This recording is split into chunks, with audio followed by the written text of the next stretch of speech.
Welcome to Cyber Secrets. In this episode, we will discuss how to practice forensics data recovery using open source software. Start by connecting to a write blocker, forensic image the drive, and then recover the data using various methods, including tools such as Recover JPEG, Foremost, and Scalpel. Remember, when doing forensics, always use a write blocker. Now, imagine you have a suspect USB thumb drive that you want to make a forensically sound image of. Connect that drive to a write blocker and then connect it to the forensics workstation. Once plugged in, we notice that the suspect drive is full of files. Now we're going to image the evidence using the forensic imager DCFL-DD. But first, we need to find the USB. One method is to simply use the dir command, and as you see, it's at /dev/sdb. Another method is to use dmessage. As you see, there's a 2 gig thumb drive, and also at sdb. Now that you have the drive, use DCFL-DD to start the imaging process. Make a bitstream copy of the physical drive or the SDB. This takes time, a long time. I suggest finding something else to do until it's done.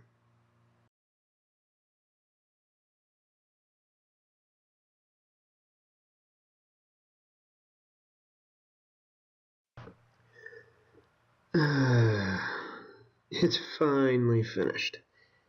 Computer forensics can be a test of patience. Okay, let's verify the image after creation. Then make an MD5 hash of the image.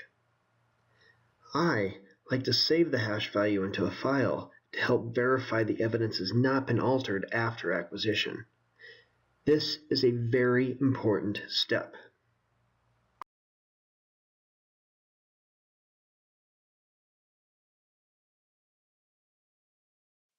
We're going to create a second image using a logical disk bitstream copy, so we can mount the image as a drive.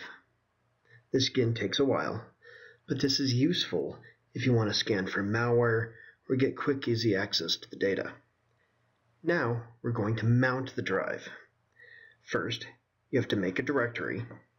Right now we're going to use mnt/test, and now we're going to mount that file we just created, test.dd, to the mnt/test.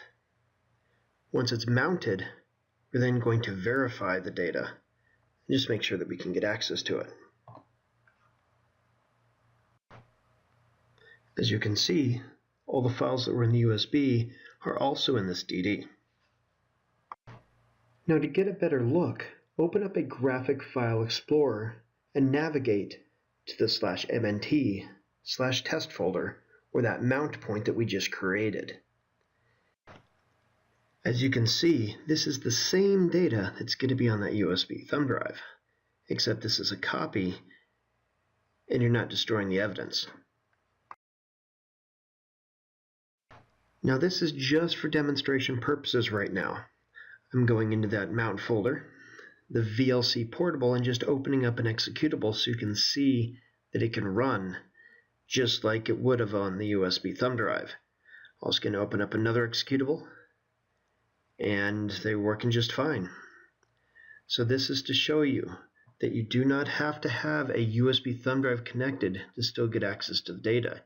You can still get access through the copy.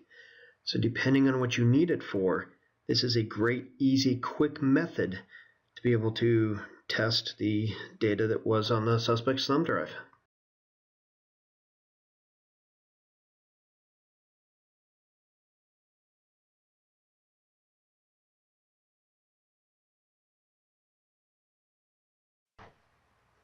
If you're still awake, we actually get to play with tools now. Recover JPEG is a data carving tool that looks at a drive or an image and carves out JPG graphic files. It is good at what it does, but it only grabs graphic files.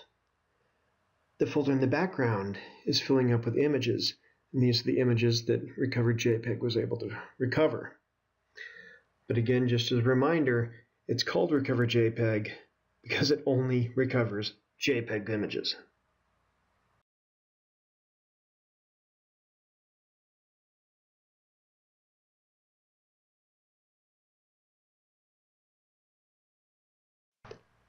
Foremost was a pioneer in open source Linux data carving. There are many options and parameters that can help hone what it's searching for. For example, the -T creates unique folders, and the -a ignores file footers.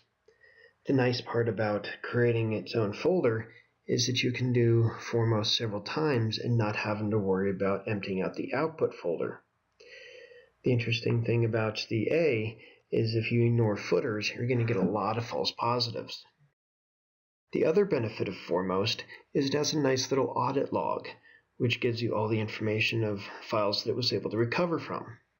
And as you see the numbers. But since I did the -A, again, you will have a lot of false positives. So we're going to go ahead and verify some of the graphics. And you see a lot of the graphics are not coming up because, again, they're false positives.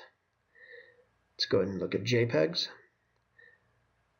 The icons with pictures not showing up, false positives, but you can see the rest of the pictures are showing up.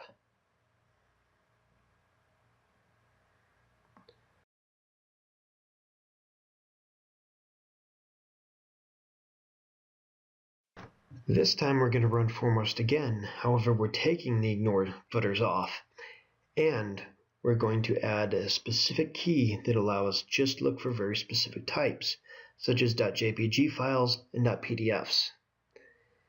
This is a little bit faster carving, but again it's going to take some time. Time is pretty much all we have in forensics, so get used to it.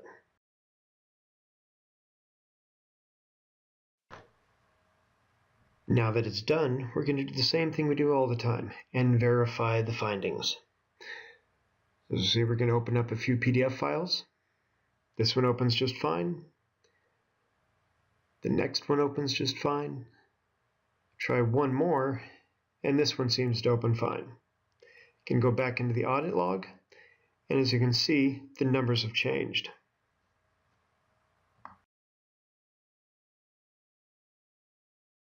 We'll do one last verification with the JPEG files. And compared to the last screen where there was a lot of images that were not coming up, this almost every image is coming up as a full image.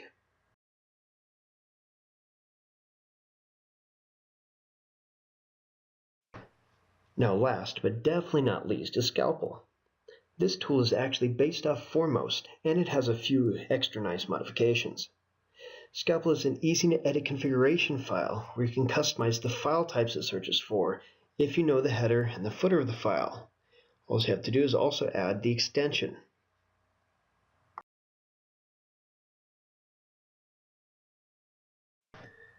To practice with these tools, you should get your own drive and add your own files to it. This creates a baseline for you to test because you know exactly what's on it and exactly what you should find.